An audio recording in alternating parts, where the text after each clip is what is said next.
Game number 38 for the Boston Celtics as they kick off the first leg of a road and home back-to-back, starting out in Charlotte against the Hornets. Welcome into the Celtics pregame report. I'm your host, Josue Pavone. I'm alongside Nick Denning of SB Nation's At the Hive and the Locked on Hornets podcast. Thanks for joining me, Nick.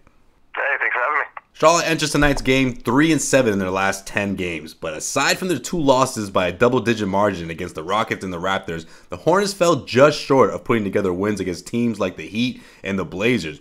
Why is Charlotte having such a hard time in closing out games this year, and what's been the biggest flaw out of this team? Well, it's actually closing out games. I think at one point, it's probably a little bit different now, but at one point their win-loss margin was -2, which is pretty close or pretty small for a team that's 13th in the Eastern Conference. So they've had a lot of games where it's getting to the fourth quarter. It's either they have a small lead or they're right there, whatever it is, and they just can't close it out. It's been a combination of a number of things. One, they've relied on Kemba Walker a lot, and he's actually been banged up a little bit. So when he's not really going, they have trouble finding someone else who can hit shots.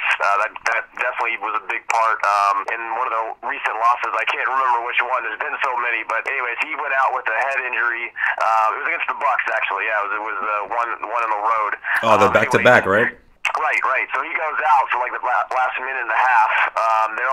It's a very, very close game, and they just could not hit shots towards the end there. But that's been an issue even when he's been in the game. I think they had a number of open shots try to beat the Blazers, couldn't do it. So it's just, if you look at the clutch numbers, when it's fourth quarter, under 2 minutes, score is within 5 points. They're shooting just every player almost is shooting just a terrible percentage. So at some point they're just not getting it done late in games. Yeah, Charlotte split a back-to-back set against the Bucks. It's actually the last game that they won. That's the last game they played before Christmas. They followed up a 109-104 defeat with a 111-106 win against the Bucks, and that leads them to this game against the Celtics. You recently wrote an article on Malik Monk heading to the G League, which caught me by surprise considering what I saw him do against the Celtics in a preseason tune-up, and because of his decent start to the regular season. Now, obviously, that doesn't always tell the entire story. As you stated, the G League is where he should stay for the time being. But my question to you is this a minor setback for a major comeback, or do you think Monk has to develop himself in that G League for the remainder, or if not, most of the regular season before becoming a solid rotation player for the Hornets? I think he could benefit from a few more games. I think the biggest thing that set him back heading to the season was an ankle injury this summer. So he missed all summer league. They wanted to try to transition the point guard a little bit. So he got just no reps with that. Entered training camp still hurt. Finally got healthy in training camp, and then was able to play actually pretty well, as you said, in preseason. But preseason is different. You're up against a little bit different competition, and he's really struggled adjusting to particularly the defensive end. He's an issue where he probably gets placed with point guards, but even he's finding them a little bit quicker than even probably he's realizing. It's a thing that a lot of rookies go through. The problem is the Hornets really can't afford to have him work out the kinks, say, as Dallas is trying to work things out with Dennis Smith Jr.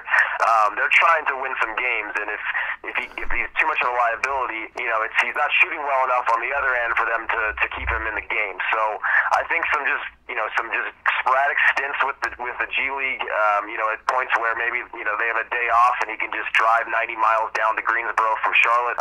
It's not that bad of a I think it's a productive thing, and I think it'll help him get some more reps, and maybe we'll see a little bit more from him later in the season. You also had a recent piece on potential trade opportunities for the Hornets to make this team stronger. I mean, some of them were a bit out there, but some of these names that you threw into these deals, guys like Nick Batum, I saw one that included Dwight Howard. I mean, do you think there's any speculation in terms of what the Hornets are trying to do when we get into, of course, trade rumors really start to heat up? Would you see the Hornets making a potential move before the trade deadline? Is that something that you think would actually happen, or do you think it's just mostly speculation and it's going to take a lot more than just making a trade to fix things for Charlotte?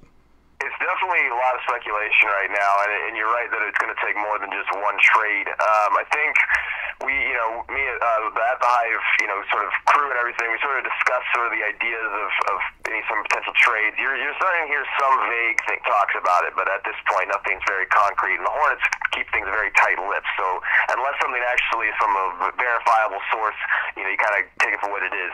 What they could, I do think they're going to probably make at least one move. They tend to do that at the deadline. If you look back, they acquired Courtney Lee a couple years ago. They've acquired Gary Neal. They've acquired a couple other guys, and they were all pieces that they needed at the time. But those pieces were to kind of lift them over the top for a playoff run. At this point, I could see them maybe trying to move a large contract as a way to just free up some cap space. Whether that's Nick Batum, who's owed like $22 million, whether that's Marvin Williams, who's owed between 15 and $19 million, somewhere in that range. Even Michael Kidd-Gilchrist. I don't see Dwight Howard getting moved. I think it'd just be tough, probably very tough to do that. But they're probably going to do that just as a way to clear some space, maybe kind of go through what we kind of refer to it as a soft rebuild, as instead of just blowing everything up, you kind of move some contracts. You don't get much in return, but then maybe you try to find a guy that you can, plug into, the open cap space this summer in free agency. But a lot of that depends on whether or not Kemba Walker is up for re-signing with them at the end of next season. Right now, I'm sure he's probably looking at the team's prospects and wondering if this is the best spot, but you never know. He's been pretty committed to the team long term. So that's a conversation for another time.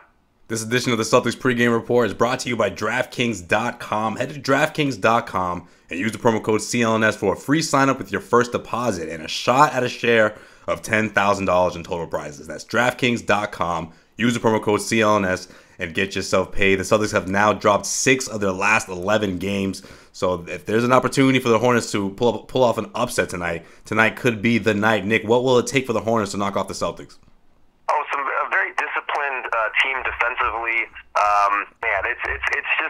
It's really tough to know with this team. I mean, health is a big thing. They may not have Michael Kidd-Gilchrist. He was sick for the past couple of days. It's just if they can just be disciplined, if they can avoid a stretch at some point during the game, I think the bench play is going to be huge. When Frank Kaminsky has a good night, they generally play better because he just gives them a different dynamic, with the bench. If they can just, with a few days off, maybe they just feel a little bit better. They've had some practice under them. That might help them. But it's, no matter how good or bad Boston's playing, this is going to be a tough one for the Hornets. What's your prediction? Who wins? I got to give it to Boston. I could tell. I could tell you're going that way. Yeah, I mean they beat the Bucks the other night, but that was with Giannis, and for a while I wasn't sure that they were going to win that game. So, it's just showing that they're fairly competitive, but this is not the team that I think a lot of us expected them to be. I have to give Boston the edge on this one. All right, he's Nick Denning of SB Nation's At the Hive. You can check out his podcast, Locked on Hornets Podcast, where he's got you covered for Hornets talk, and of course other topics are surrounding the NBA. Nick, I appreciate you stopping by, man. We'll do this again sometime. Yeah, thank you. Yeah, good luck tonight. Well, that's going to do it for this edition of the Celtics pregame report. Make sure you check out the Celtics postgame show on clnsmedia.com. You can call in toll free at 347-215-7771 after the game to get on the air. Or just like this show, you can listen to it on demand on the CLNS Media mobile app. Weekday shows air on the Celtics Newsfeed channel on iTunes, Stitcher, and the CLNS Media mobile app. For today's Boston Celtics pregame report with Joseph Pavone, this is Joseph Pavone signing off.